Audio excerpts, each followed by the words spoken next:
Ha, fermer qo'ylarni bahayasini. Qo'ramdagi xatolarni qolganini to'g'rilayapmiz. Mana sizlar bilan ulashayotganini ko'ryapsizlar.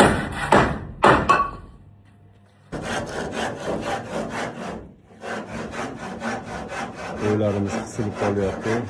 Qo'yxonamizni uzaytiryapmiz. Hozir avval shu holatda edi. Bu xato, bu holatda qo'y boqilmayapti. Sabab shundaki, ventilyatsiyalar mana yerdan yaxshi aylanmayapti. Bu taraflar ochiq. Bu taraf mana portishkalar bor, lekin portishkalar yordam bermayapti. Ventilyator hisobiga jon saqlayapti.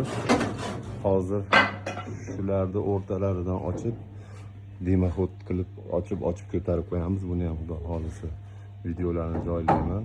Qo'yxonani yana ham uzaytiryapmiz. Qo'ylar bemalol harakatlanishi uchun, qisilib qolmasligi uchun. Bu yerda issiq kunida o'ta ham dam bo'lib ketyapti. Qo'ylar qiynalyapti. Kimda shunaqa holatda qo'y boqayotgan bo'lsa, bizga o'xshab xatolar to'g'rilab qo'yasizlar degan umiddamiz. Biz bilan qoling. Batafsil ma'lumotlarni yana xudo xolisi joylab boramiz.